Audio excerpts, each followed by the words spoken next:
Hey guys, I'm just coming to you quickly because I wanted to talk about something that I was posting on Twitter, or that I have posted on Twitter this morning. A lot of you guys on Facebook and Instagram don't really get into things I would do as far as my academic work, but it's something that I think you can understand. Um, the way I come off, it seems like I'm a little ticked off, and I am. I'm like really ticked off. There's a lot of things that have been happening to me as a person that are uncalled for, that are unsolicited, that are basically just kind of like an attack. That's how I can describe it. I mean, it's not like an attack, it is an attack. You know, intentional poisoning. I mean, constantly washing my clothes. I mean, the way I drive is sometimes like, someone who's actually in a race or something. I have to switch lanes, people slamming on the brakes in front of, I mean, all that kind of crazy stuff I told you guys about, which I call gang stalking. But you have to understand, this has been weaponized and this has been happening for quite a while. This is not something that's new. And one thing that happens a lot of times, if I can see something building, I'll try to prevent it because I've seen it before. As I've said, I saw a lot of this in the late 80s as I was growing up. Even though I was in elementary school for the most part, and middle school, I still saw a lot of these older folks that we eventually got rid of. But what happens is it always returns. So when we're talking about colorism, we're talking about the weaponization of colorism. And when I say that, I don't mean the weaponization from a white perspective of colorism against black folk, darker skinned black folk. No, I mean the weaponization of colorism,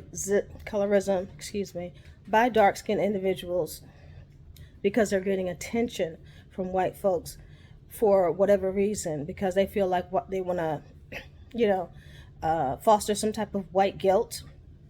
They feel like it's finally giving them some type of retribution. And to a certain extent, this is a win and it's a major loss, because what they're getting, this attention is somewhat of a falsehood. It's a psyop. The attention is being used, and again, we saw this in the past, to basically give them a false sense of identity and foster this sense of we're your buddy,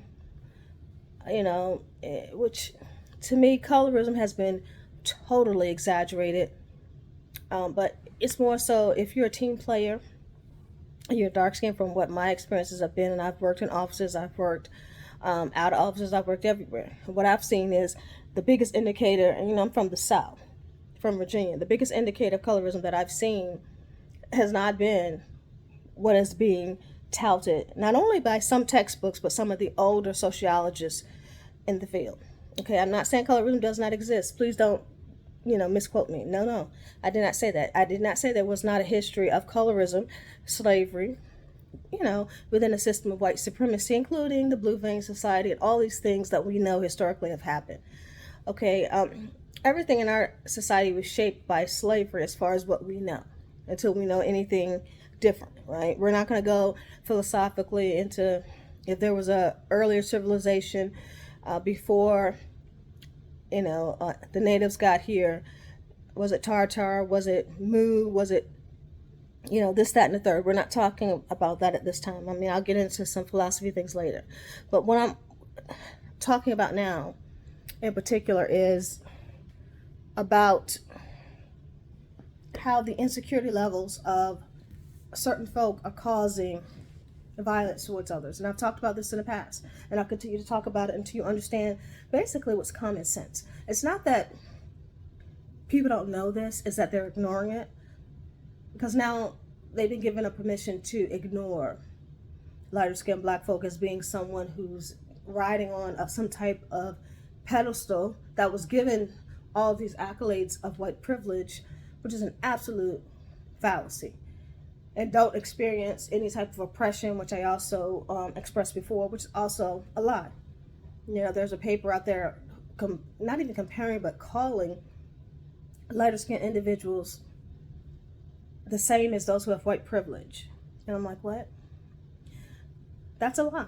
And this is an academic who said this. Well, you can clearly see I mean, it was something of a sociological paper that was not, I would say, something that was well researched. It didn't require a lot of research. And I'm not dogging anybody else's research.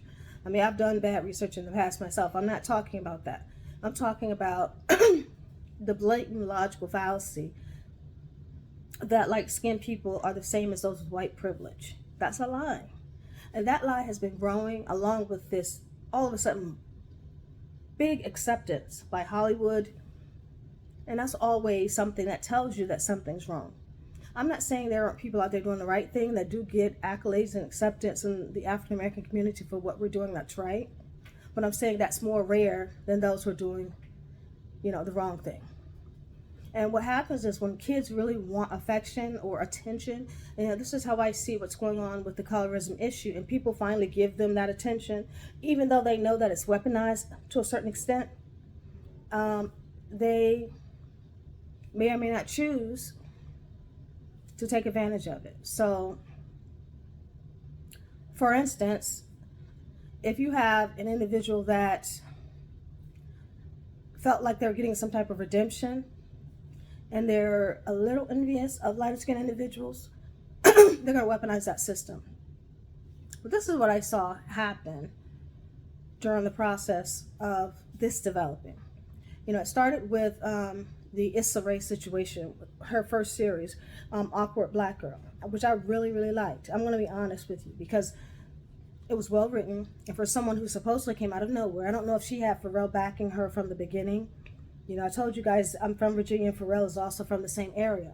Sometimes people don't link associations, right? And if you have an investor, I'm not saying that you should have to link your investor. That's your business. But I'm saying from the beginning, she had quite a bit of money behind her financially.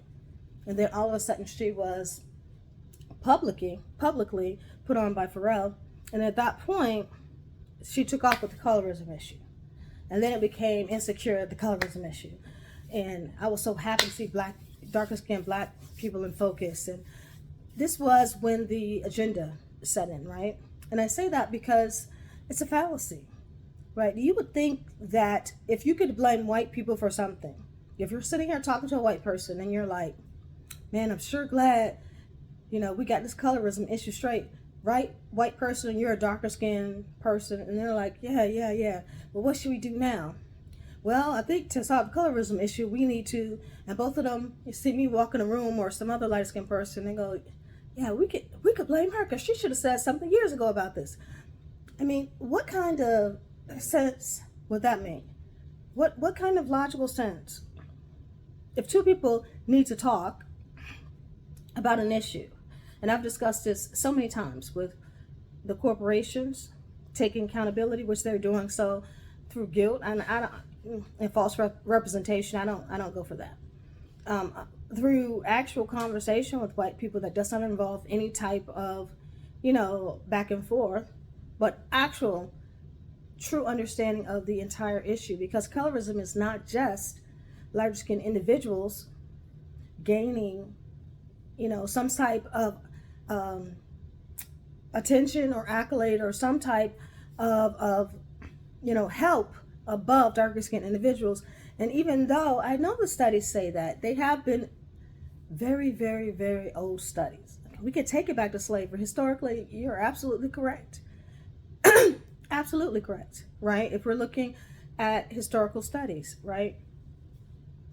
But if we're not using archival studies, and even now at this point, you have to realize studies from the 1980s and 90s, early 90s, where a lot of this information was taken, is now archival, which means that it's older. There needs to be a new study, because what we're finding is who's more agreeable towards the white agenda. And if white is considered at certain intervals to be conservative, okay, then you would fit that agenda. So at that point, we would see that it doesn't matter who's lighter skin or darker skin or what have you. We see who fits the agenda. So this is my concern. This is BS narrative. It really is. There's also conflation, which I mentioned in the in the tweet. A conflation, right, of lighter skinned people being all the same. Of colorism's definition in itself being changed to, I mean, you can literally see that it's opinionated in the definition. Will say, well, there's a, blah blah blah about, you know differences in color and how people perceive people and with different shades or skin tones or colors, but and then it'll go typically attached to darker skinned individuals, or they'll say something like blatantly colorism is, lighter skinned individuals, getting more blah blah blah than dark skinned individuals. They will not, which is something that's unheard of, even enter into the actual definition of colorism, right? Because that's going into the nomenclature. What we're getting is something that's somewhat of a fallacy that can be weaponized quite easily. And I'm saying this not because, well, okay, I do care, right? It does affect me. But I mean, it's not just a personal issue, but it brings to light so much. When things happen to you, and you're a person of a lighter skin tone, they ignore your sexual assaults because they assume that you're promiscuous, right? They ignore, ooh, excuse me, my allergies. They ignore things when people call you an airhead, even though you're an intellect. They ignore, instantly anything that connects to intellect. If a darker skinned person combined with the opinions of a white person, 9 times out of 10, believe it or not, overseeing them, which is an absolute embarrassment for me, but it is what it is. If they say, okay, this person is not legitimate for this, that, and the third, that delegitimizes that person who is lighter skinned automatically, because you're concerned about white privilege assessing this person as being better than you without giving that person a chance. I'm not saying all lighter skinned people are the same. As I was going to say, that's a misnomer.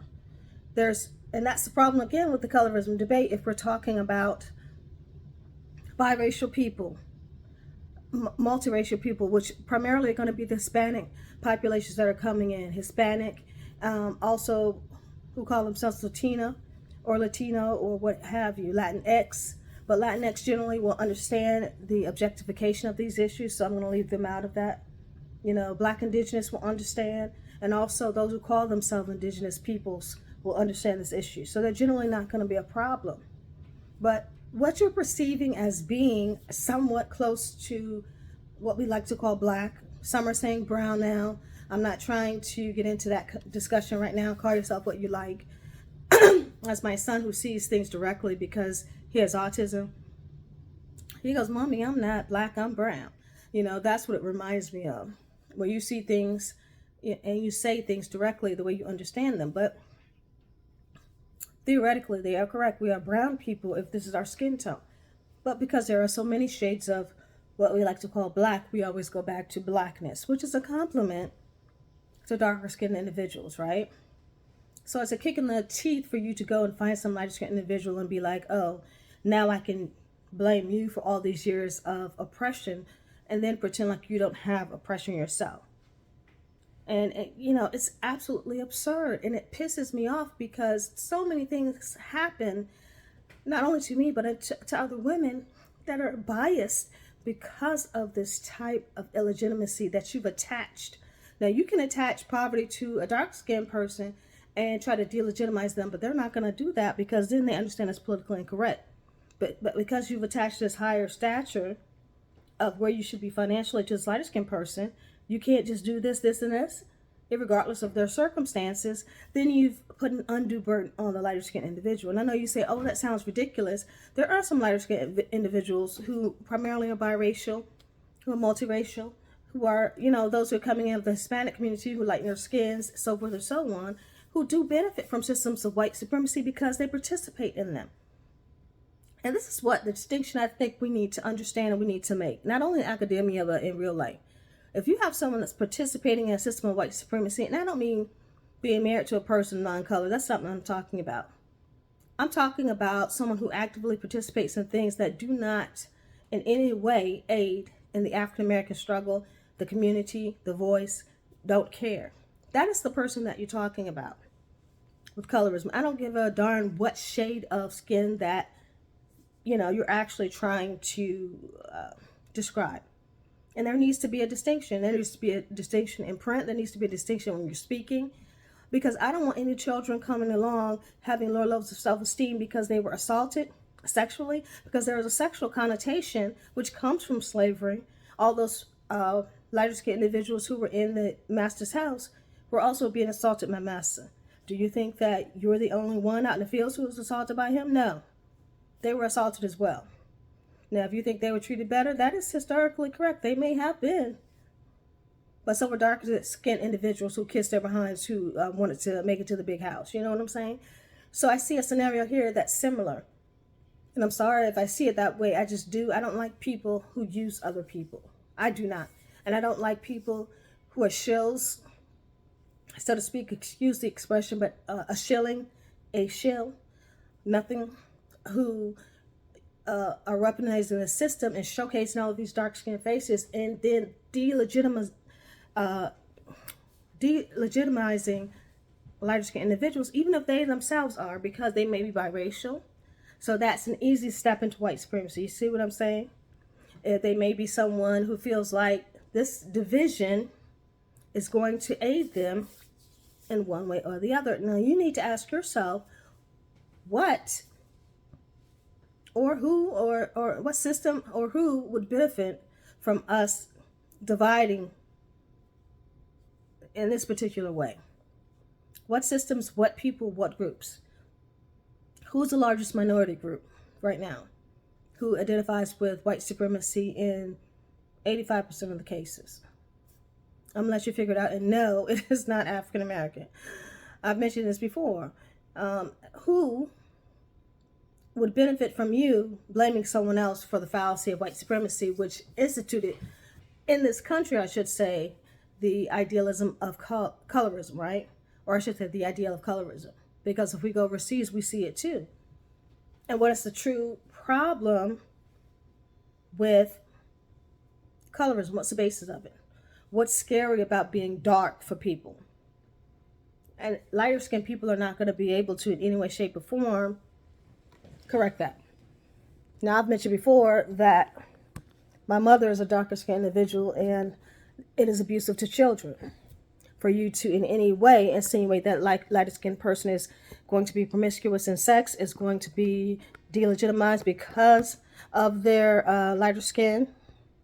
And trust me, I've seen this in some of the, black enclaves. They've gotten stigma all over these young black ladies to the point where black women used to get set on fire. If you want to talk about the 80s, right? If you want to talk about reality, it's not the 80s. Any red in their skin. We've gotten to a point where people with Native American ancestry, people are afraid of. Because you're afraid of these things, and we must address the things that you're afraid of. And obviously there's been sexual assault. There's been sexual assault. I've got sexual assaulted. And they didn't want to believe me. You know why? Because the delegitimization wasn't necessarily stemming from your insecurity as dark-skinned individuals. It was implemented and originated in white supremacy. And the people who were listening to me were white supremacists. They don't ever think that they legitimize you because you tried to delegitimize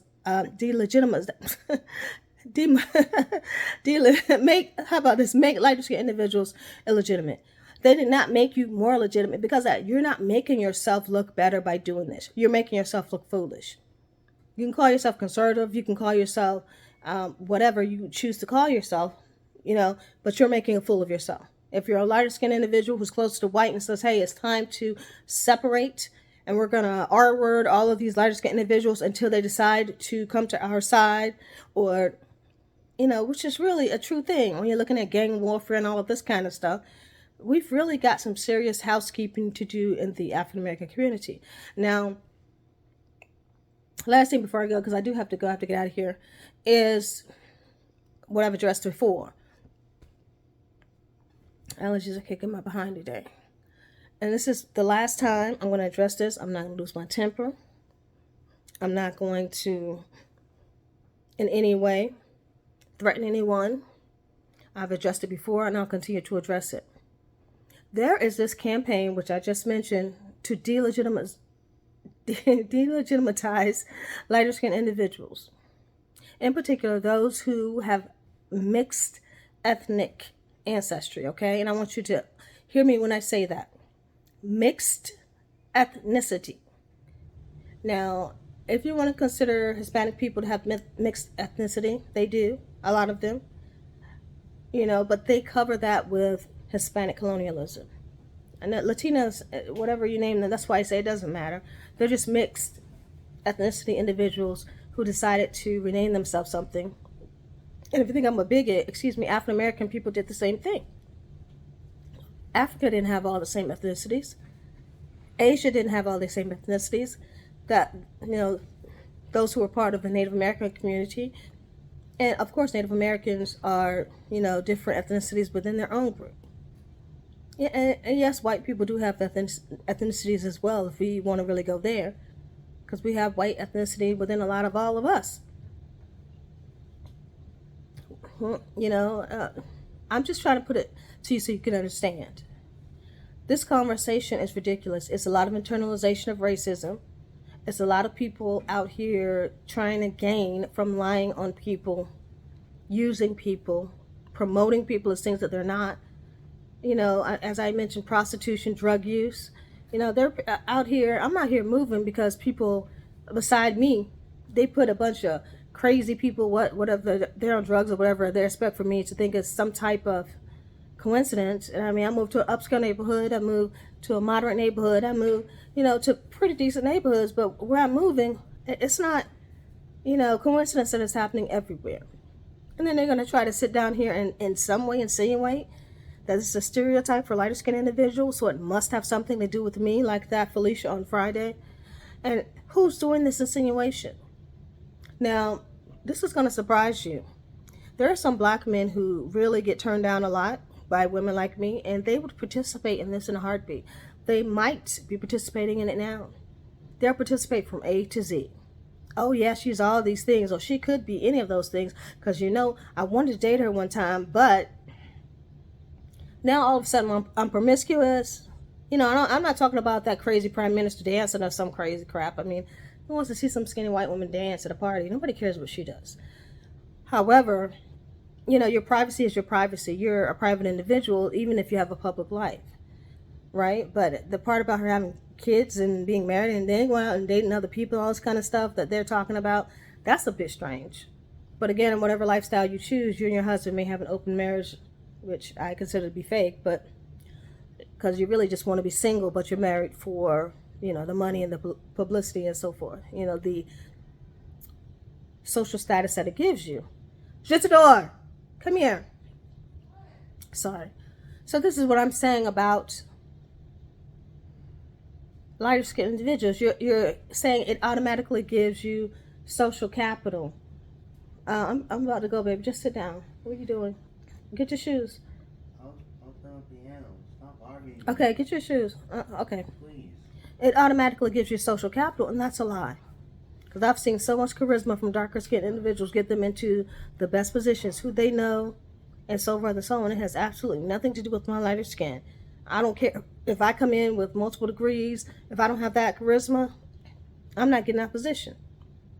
I've gotten blackballed out of positions about a million times because of white lies. And when I say white lies, I don't just mean white lies. I mean lies from white individuals that were either, hysterically started by black individuals of darker skin or by people who were just internalizing racism, who decided can't beat them, join them. Don't think that they're not sitting here weaponizing the system. This is what I'm concerned about. Don't think that I'm not sitting here being victim, which I don't like the term victim, but to a lot of harassment, sexual assault, stalking, while these idiots pretend that what they're making up is true. And if you see a black person agree because of jealousy or this and that and the third, I am telling you right now, I cannot stand stereotypes. Do not stereotype me. Do not stereotype any light-skinned person of color like Felicia and Friday. I've never even seen the movie. The stereotype was so bad when that came out in the 90s, I never even saw it. There are things that will tell me right out the back, brother, and I want to see something. I've never seen Black Panther. I don't like the weaponization of colorism there. And when I say weaponization of colorism, I mean by darker skinned individuals. I don't like that. That means you have a problem with diversity and you're covering that up. And you're basically being fed this narrative by white individuals of, I'm sorry, let me just let you have your way, but you're doing the wrong thing. Segregation into not only the black community, but darker skinned black communities implies fear. I'm sorry, it just does.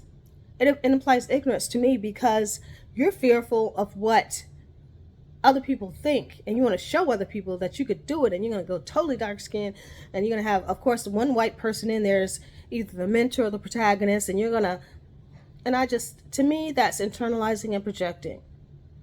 And not only are you making a fool of yourself, and I'm quite sure the movie was supposed to be good, I heard it was, you may think I'm foolish, but I don't think I'm missing out on anything.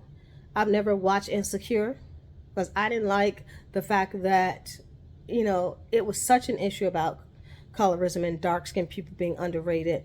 I could tell, and this is what I'm not going to say, but because I don't like for these so-called celebrity phenomenon people to think that I give a darn about them. But with Pharrell, we grew up like that, and we knew. When we other people, it's a psychological thing. Irregardless of what skin color they are, we already know this from Virginia. So it's shady to me that he would be weaponizing the system. Because he knows, I know, and a lot of other people. And when I say straight bull, that's straight bull. That's part of an agenda. We know we do not project upon other cultures. It doesn't matter what race that culture may be when we have insecurities within ourselves. We don't do that, especially if that person is not projecting upon us. Now, if that person is harassing us of a particular race, ethnicity, what have you, yes. But he knows that's bull. He knows it's bull. Now, people say, oh, Beyonce complains, people don't like me because of my skin color. It could be. But technically, I don't like the things that are sometimes now associated with her music. And I may not like the music, period. And I'm a lighter-skinned individual. It has nothing to do with that. But the truth being told, they're listening to the people that are most successful in lighter-skinned communities saying, you're complaining. What bothers me the most is if people are in the same situation and one is lighter skin and darker skin, this is why I say we need new studies. No one attributes discrimination to the lighter skinned individual because of the things that are going on, which in academia, it has happened. You can always tell when there's a fox in the hen house because the papers will make no sense. Everyone jumped on the bandwagons on all the search engines except for like 3 or 4 which are legitimate, and you can tell which ones aren't legitimate. People that give their opinion in definition. No one does that. This is a fallacy. This is a fake. It's a fake out. And if I'm sitting here and you're, determining my fate by what you think, and you're not a very bright person, and I have children that I'm raising, and you're trying to attach stereotypes to me, I don't know half the time what stereotypes you're even talking about because we got rid of most of them in the 80s. And to me, it's outrageous. Serious, it's egregious, it's crazy. But people with low levels of education do that right off the bat. And they do it because they've gotten away with it in white communities. And you may be surprised. There are some black enclaves that are still internalizing racism today. And to me, this is what this is about. This is about those people that they didn't reach, because they always do this every 10 years, as I've said, and they didn't reach them. Maybe they weren't here. Maybe those black folk who are darker skinned are immigrants. Think about it. We got people here from Haiti. We got people here from Africa. We got people second and third generation in Virginia.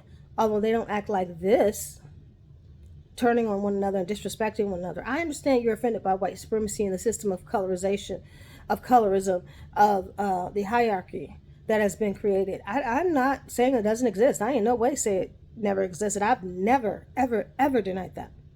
What I do deny is the fact that it is automatic that a lighter skinned person has white privilege and gets further because of that light skin. Because I'm not the one sitting here going along with the agenda so I can get somewhere. When you start using other people, it becomes obvious that you're lying. I'm sitting here letting these people think that they're ruining my life because I'm telling the truth. I don't play games with people. I don't lie on people. I don't let people disrespect me. But it's been the most outrageous 10 years of my life. It's like something out of a very bad movie. Black exploitation could come back tomorrow and you try to make it into some edification of intellect or something. Although I love Pam Grier, you know, she could have become an academic. I'm not going to say anything, but it's not exactly something that's going to be an academic movie. You know what I'm saying? You got different moves you're in. If you want to watch black exploitation, then watch it. But don't try to make that into some mispronounced understanding of dark skinned people's oppression. I mean, that might work for white folk, but it's not going to work for me. It's not going to work for a lot of people because you cold busted. If you come over here talking a bunch of mess about who I could, should, might be, and all these things are stereotypes that you made up in your damn mind. I don't appreciate it. I don't appreciate being disrespected. I don't appreciate being called out by somebody else's name. I don't appreciate people. Now, having a disability and having a drug problem, I do understand that. I am not disrespecting those people. It can happen to anyone. But don't bring or burden me because you're racist. That is racism. If it happened to a darker skinned individual and someone said those things about you, said you were promiscuous, said you were this, that, and the third, and caused an assault, or you participated in one, you'd think that was racist. So if you're doing it, it's still racist. It's always going to be racist. It's never going to change. And I'm never going to think about anybody who participates in this system of oppression as anything but that. But, as I said, I'm supposed to be gone. I got to get out of here. So I'll talk to you guys later. I was trying to think of one more thing, but it infuriates me. I'm sitting here, I have asthma, and when black folk get asthma in the hood from back in the day, what that means. They didn't call Weezy for nothing, because Weezy didn't used to smoke any damn thing. He just used to have asthma and wheeze. I don't have to take you back and back and back and back. But apparently, some people have amnesia and don't remember the past, or just look blatantly at something like they have bystander, effect or something, and they just don't do anything about seeing somebody being raped or killed. That's up to you. This is not Silence of the Lambs. I don't have to keep my mouth shut. You can sit down there and lie and pretend to do whatever you want to do. But as I've said over and over again, I don't know what system they're using, but they're telling people, don't pay any attention to her. She's probably this, and the third. I don't know what happened. The first time with my first Twitter handle, there was some Hispanic girl up there spreading lies and starting stuff. I don't know. I just went ahead because I think that they weren't ready for the spiritual portion of me yet. You're not ready yet. Please let me get this straight. You're not ready for the book. You're nowhere near on the right vibration, right? If you're still doing colorism, you're not on the right vibration level. And that to me is disturbing, because what's happening in our universe right now, and not to get into the philosophical portion, is primarily because of your vibration level and where you are and what you're superimposing onto other people, all this negativity. We are living in an inverted world, don't get me wrong, right? It's the inversion for those who understand metaphysics. Excuse me. But it's not something where you can do an inversion of the inversion. Unfortunately, not like in math, right? Two negatives don't make a positive. This is a bit more complicated. So you're basically making things worse in order to make yourself feel better. And I'm supposed to go, they're blocking me because I'm just some light-skinned individual who was raised by a dark-skinned individual. I'll never be anything like you. I should never, have done anything to you. I've never done anything to anyone of darker skin. We've never differentiated. I've grown up with darker skinned individuals, obviously, and have them in my family and other places, and we don't differentiate. And we definitely don't allow for any type of discrimination against Asian cultures, against Native American cultures, or any other. I've heard and seen all types of insecurities. Asiatic, anything like your skin. It is, if you're looking at Donald Trump and that racism, you can't say because you aren't Donald Trump or you're not white that you're not participating in the same racism. This stuff, for the most part, has been planned. This is a cycle. I'm not faring well. You're not faring well. I'm just trying to move over until I can get you ready for where you need to be. And you're sitting here harassing someone that's helping you. I know you don't believe it because you've been brainwashed by so much. There's one person that's never going to brainwash you. That's going to be me. I'm just straight up telling you. Get your vibration level straight. Don't look at someone else and their situation and pretend like their vibration's not right because of the circumstances that you have caused, whether you're a darker skinned individual that's objectifying that person, or whether you're someone who's jealous of them, or whether you're a white person who participates in a system of white supremacy. And then you say, well, you're not vibrating correctly. How can I vibrate if you're standing on top of me? Get off of me. You don't know anything about my vibration. You know anything about me. You have no idea what's going on. You have no clue. Your vibration is felt by the universe regardless of what's shown to others. You can put on any type of reflection, any type of face that you choose to, but when you look in that mirror, the truth will be seen. You can lie on me 24/7, but the truth is always going to be known. And then you get bad luck or something happens to you, and then you still blame me. I'm, being affected by your negative karma. I'm not, projecting onto other people. I don't do that. All I ask for you to do is not to do it to me. And don't think for any reason whatsoever that my confidence has waned, that I've lost my mind, that I'm in any way insecure. You can make up what you like, but you better not ever let me find out about it. I think that there's been so many people who've tried to take advantage of the situation, and I just kind of study it like, why would they be doing this? What is their advantage? And whenever I'm looking at you, if I'm just looking at you strangely, I'm trying to figure out what your leverage is, or how you're trying to get leverage to get where you want to go and what you want to do. That's all I'm doing. You can sit down here and say what you believe, which probably is going to be just something silly. But the truth is, I'm probably twice your intelligence level, and I'm just sitting here, looking at you, trying to figure out, what I'm saying, sizing you up. And it's wrong. But when you grow up with people who are vengeful for no reason and do things because of insecure reasons, it causes you to examine situations closer. So I'd advise you to examine your situation much closer before A, you put somebody's name in your mouth, such as mine. B, before you determine, by even what you see. Sometimes you can look at people and you could think one thing, but then it's not true just based upon what you see. They have a nice car, they must be shallow. If they're single, they must be promiscuous or uneducated. This, that, and the third. She must have problems if she doesn't have as much money as, two people or whomever. Don't assume. Don't assume. Because you're looking at something, you're making up your own situational observation. That's not necessarily the truth. That's what you perceive as the truth. Ask me, I'll tell you the truth. The truth is, I gotta go. Anyway, I'll talk to you guys a little bit later.